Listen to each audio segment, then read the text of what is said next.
Hey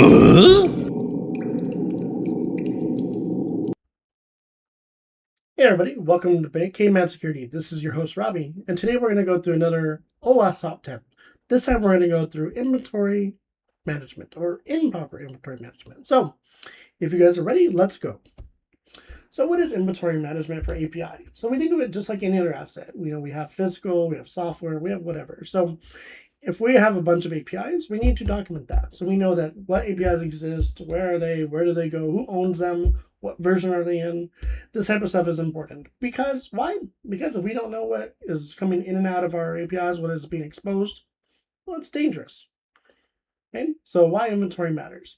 So you can't protect what you can't see, right? So if you see, like, if you have a backdoor patch, you have something there, obviously there's going to be trouble, right? So this is why we talk about documentation for everything we do, because if we don't know about it, we have trouble with it, it's going to cause a lot of trouble, right? And especially for developers, because sometimes they forget about the APIs, they don't know they exist.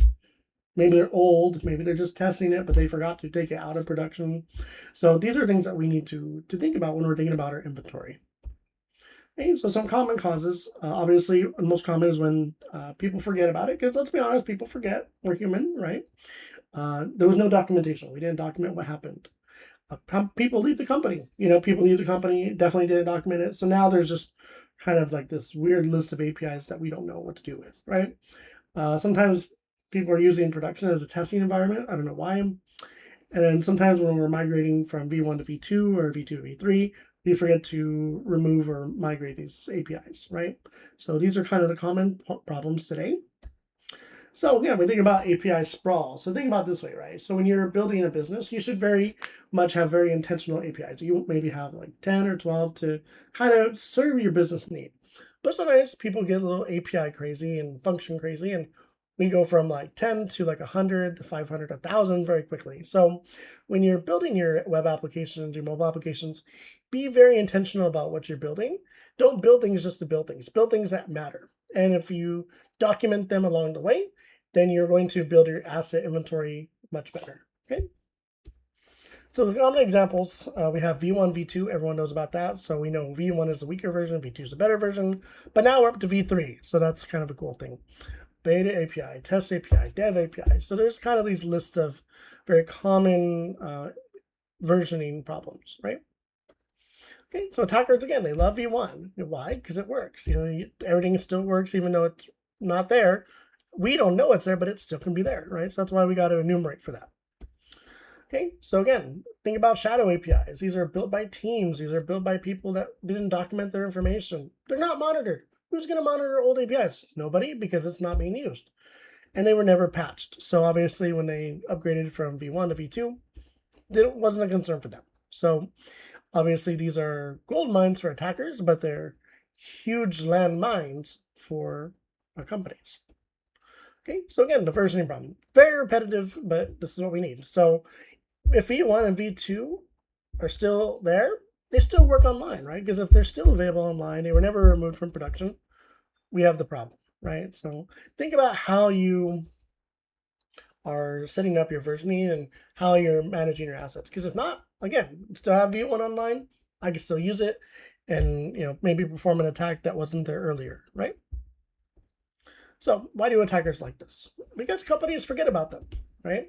There's sensitive or big vulnerabilities. I'm so sorry, not sensitive stuff, but a lot of vulnerabilities, old authentication, again, missing patches. Obviously some of these V1s may reveal sensitive data. So if we're sitting there and we're having problems with V3, and if there is a V1 available, we can downgrade and perform another HTTP request. And, 9 times out of 10, you might get it right. And then boom, now we have a bigger problem, because now I'm able to access data that was not accessible in V3, but I was able to do it in V1 because it was not cleaned up in production, okay?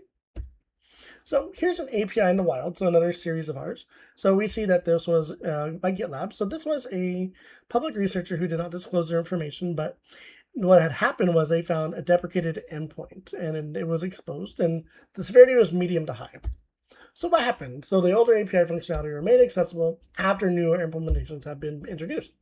Okay, so we talked about that. So the attacker frequently looked for legacy or deprecated endpoints because they may have weaker security controls. Okay, so this guy was able to find one, was able to expose sensitive data, and it was a problem. Okay, So think about that. Even these big companies like GitHub, GitLab, all these places, you think that they're huge on security, they're huge on proper coding. They're not. So we can learn from these big companies' mistakes and kind of work on our business, right? All right, so how can developers prevent this? Obviously, we need good inventory management. We need to learn to document our APIs, make a change log, make an asset inventory list, everything. Okay, if you have old versions, remove them. You don't need them. I guarantee you don't. So just get rid of it.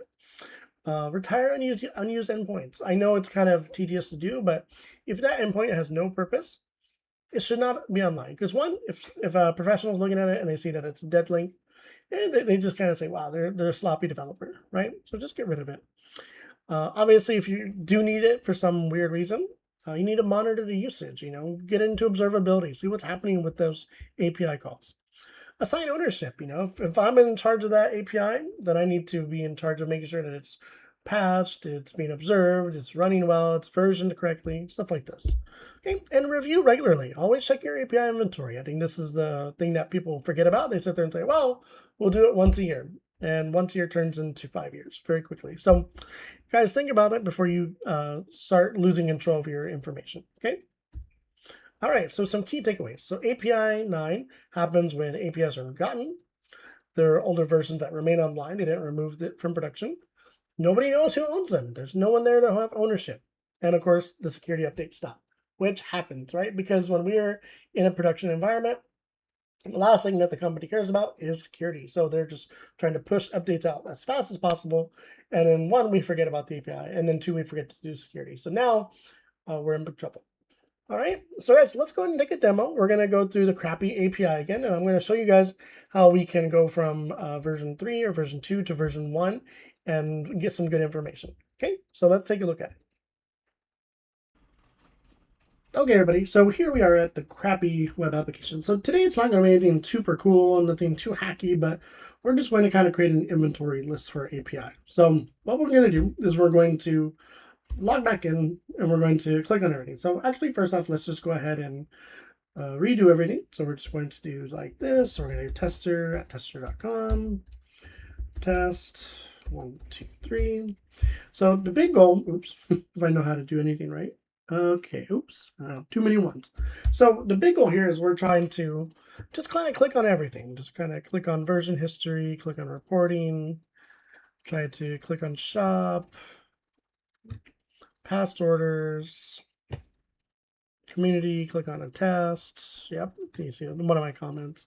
Click on my profile, maybe change my password, go back, contact mechanic, everything, right? So whatever we can think of, So now if we go back to Kaido here, we'll get our sitemap. So we have something called localhost. So it just kind of caught everything.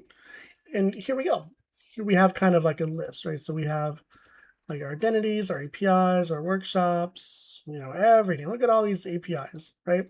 So this is kind of a huge thing because it tells us a lot of information. Like we have authorization, V2, we can open a workshop, we have mechanic. We kind of see this inventory list. This is kind of where I'm kind of getting at. You're kind of automatically building a list when you're kind of going into like these web applications, and you can see some very telling information, right? So we can see now more or less what this web application has. And this is really cool. So now we can see that we can say, okay, I know what the login looks like. I see what this API looks like. I see what the authorization looks like. I see what V2 looks like, stuff like this, which I think is very, very cool. And you kind of know more or less how the application is working, okay? So now I'm going to show you something a little hacky. I thought I wasn't going to, but I think it's really useful. So there is a tool by Jay Haddix. Hopefully you guys know him. Jason Haddix is a really famous guy. But what we're going to do is I'm going to show you how to use his bookmarklet to play with this. So let's kind of look at this again. So we're going to kind of go into our regular Firefox because I actually don't have this on like Kaido, more or less. So I want to kind of show how it looks. So, oops, apologize. So wrong one. So we're going to switch this over to 888. So boom, boom, boom. Okay. So if you want to use this bookmarklet, I can give you the link in the description later. But we're going to come over here and we're going to find this endpoint finder that I have. This is by Jay Haddix, so I didn't build this, it was all him. And what it's going to do is it's going to crawl to this website and it's going to look for everything. So if we pull this up, we can see things like images, manifest, statics, everything. Login pages, forgot passwords, huge list, right? So this is kind of important because you now see these different maybe services or endpoints that you didn't see before. So this is really nice. It's really interesting for this one because we actually don't have like anything crazy here. So no versioning, nothing too crazy. Now, maybe this is what they wanted us to see, but if we go back to our Kaido endpoint, we already see the huge inventory assets, right? So we see most of the stuff is in V2, which is okay.